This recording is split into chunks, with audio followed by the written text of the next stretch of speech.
Hello' বন্ধুসকল, মই second দিলোঁ মই অলপ অসম সাহিত্য সভাৰ আগে অলপ খবৰ শুনক। গতিকে আমাৰ আগন্তুক হ'বলগীয়া অসম সাহিত্য সভাত যিখিনি আমাৰ ইয়াত আমাৰ ব্যক্তিসকল আছে অসম সাহিত্য সভাৰ লগত জড়িত হৈ আছে আৰু আদৰণীয় সভাৰ সভাপতি তেখেতক আমি কথা পাতিম। প্ৰফুল্ল কুমাৰ গোস্বামী ছাৰ ইয়াত আছে। ছাৰ কওকচোন, ছাৰ আমাৰ অসম সাহিত্য সভাৰ আগন্তুক যিখিনি হ'বলগীয়া অনুষ্ঠানখিনিৰ বিষয়ে অলপ মই আজি তাৰিখত আচলতে গোটেই কাৰ্যসূচীসমূহ সম্পূৰ্ণৰূপে হোৱা নাই, হৈ নাই।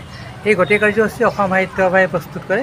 অৱশ্যে আমাৰ লগত আলোচনা কৰি সেইখিনি এতিয়ালৈকে হৈ থকা নাই।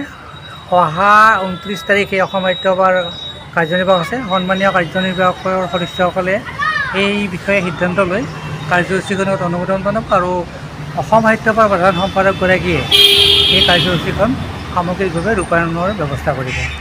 কাৰ্যসূচী অনুসৰি আমি আদৰণি সমিতিৰ তৰফৰ পৰা 31 তাৰিখে আমি সভা আহ্বান কৰিছোঁ আৰু এই 31 তাৰিখটো অসম সাহিত্য সভাৰ সাংবিধানৰ আধাৰতে ই নিৰূপিত হৈ আছে।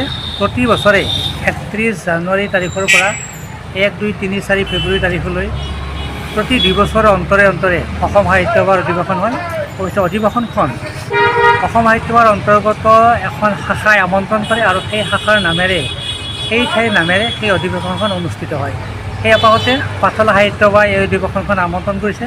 অসম সাহিত্য সভাৰ 77তম পাঠশালা অধিৱেশন আৰু নামাকৰণটো পাঠশালা হিচাপে আহিছে। ইয়াৰ লগত আমি অসমৰ উদাৰ মন লৈ গোটেই নামনি অসমৰ মানুহখিনিক আমি সামৰি লোৱাৰ প্ৰয়াসেৰে আমি অধিৱেশনখন পাঠশালা বজালি হিচাপে নামাকৰণ কৰিছোঁ আৰু এইটো আমাৰ কৰ্ণধাৰ সমিতি ইয়াত অনুমোদন জনাইছে। তেতিয়াৰ পৰা অধিৱেশনখন পাঠশালা বজালি হিচাপে চলি আহিছে আৰু এই অধিৱেশনৰ 31 জানুৱাৰী তাৰিখৰ পৰাই আমি কাৰ্যসূচীসমূহ আৰম্ভ কৰিম। 31 জানুৱাৰীত আমাৰ বিভিন্ন অনুষ্ঠান স্থল ইত্যাদিৰ নামাকৰণ কৰা হ'ব আৰু সেইবোৰ মুকলি কৰা হ'ব বিভিন্ন বিশিষ্ট ব্যক্তিসকলৰ দ্বাৰা।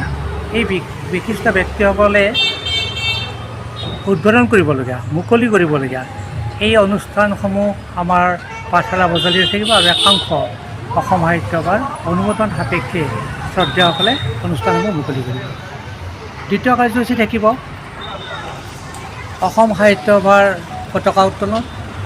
জাতিৰ শৌৰ্যবীৰ্য নিহত হৈ থকা, ভাষাৰ শৌৰ্যবীৰ্যই গা কৰি থোৱা, দাঙি ধৰা সেই পতাকাখনক অৱলম্বন কৰি জাতিটোৱে সেইদিনাখন সামগ্ৰিকভাৱে সামূহিকভাৱে 1 ফেব্ৰুৱাৰী তাৰিখে ৰাতিপুৱা 8:45 বজাত উত্তোলনৰ দিহা কৰিব। সেইখন উত্তোলন কৰিব বৰ্তমানৰ সভাপতি ডক্টৰ সূৰ্যকান্ত হাজৰিকাদেৱে আৰু তাৰ লগতে আমাৰ আদৰণি সমিতিৰ মাননীয় সভাপতি বিধানসভাৰ পূৰ্বৰ অধ্যক্ষ বৰ্তমান কেবিনেট মন্ত্ৰী ৰঞ্জিত কুমাৰ দাসদেৱে এখন পতাকা ল'ব আৰু তাৰ লগতে যিহেতু এইবাৰ 77 সংখ্যক অধিৱেশন আহিছে পাঠশালালৈ আৰু 77 সংখ্যক এটা চক্ৰত 77 সংখ্যক পতাকা উত্তোলনৰ ব্যৱস্থা কৰা হৈছে আৰু তাৰ লগতে যিটো অসম সাহিত্য এইবাৰ 27ৰ পৰা অহাকালিৰ পৰা 108 সংখ্যক বৰ্ষত উপনীত হ'ব, ভৰি দিব আৰু সেই 108 সংখ্যক বৰ্ষ স্পৰ্শ কৰাৰ আধাৰত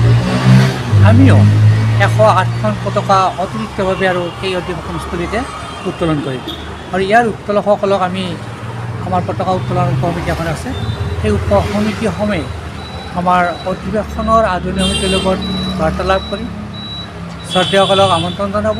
ইয়াত অসম সাহিত্য সভাৰ শ্ৰদ্ধেয় ব্যক্তিসকলো থাকিব, একাংশ থাকিব আৰু একাংশ থাকিব আমাৰ বজালিৰ স্বনামধন্য ব্যক্তি আৰু তেখেতসকলৰ হতুৱাই এই পবিত্ৰ পতাকাখন আকাশমাৰ্গৰ একাংশত উত্তোলনৰ ব্যৱস্থা কৰা হ'ব।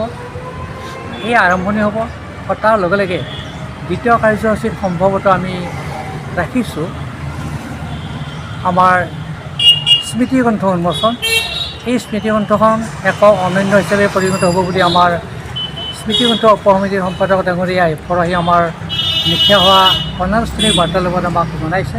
যদি সকলো ঠিকে থাকে তেতিয়াহ'লে এই স্মৃতিগ্ৰন্থখনেও হয়তো এক ইতিহাস ৰচিবলৈ সক্ষম হ'ব আমাৰ ধাৰণা আৰু সম্পাদক বা সমিতিখনেও য'ত পৰাণাস্তি চেষ্টা কৰি সমগ্ৰ বজালিখনক ইয়াৰ ঐতিহ্য, ইয়াৰ অতীত, ইয়াৰ বৰ্তমান আৰু ভৱিষ্যতৰ কিছু ৰূপৰেখা সেই স্মৃতিগ্ৰন্থৰ জৰিয়তে দি প্ৰকাশ পাব বুলি আমাক অনানুষ্ঠানিকভাৱে জনাইছে আৰু আমি আশাবাদী যে পূৰ্বৰ যি বজালি দৰ্পণ আছিল সেই ব্ৰজালী দৰ্পণখনেও আমি দ্বিতীয় প্ৰকাশ কৰিছোঁ, দ্বিতীয় সংস্কৰণ উলিয়াইছোঁ। সেই ব্ৰজালী দৰ্পণতো ব্ৰজালীৰ বহু নজনা কথা সন্নিৱিষ্ট কৰা হৈছিল আৰু পৰৱৰ্তী কালত বিদ্যাৰ্থীসকলে গৱেষণাৰ তাগিদাত বা গৱেষণাৰ প্ৰয়োজনত এই ব্ৰজালী দৰ্পণ আমাৰ কাৰ্যালয়লৈ আহি বিচাৰিছিল আৰু তেনে অৱস্থাত আমি পাঠশালা সাহিত্য সভাই কাৰ্যনিৰ্বাহকৰ সহযোগত আমি দ্বিতীয় প্ৰকাশ কৰিছিলোঁ বিগত 2021 খ্ৰীষ্টাব্দৰ 25 জানুৱাৰী তাৰিখ 25 ডিচেম্বৰ তাৰিখে। তাৰ পৰৱৰ্তী কালত সভাৰ কামসমূহ চলাই আহিছে আৰু অনাগত 1, 2, 3, 4 ফেব্ৰুৱাৰী তাৰিখে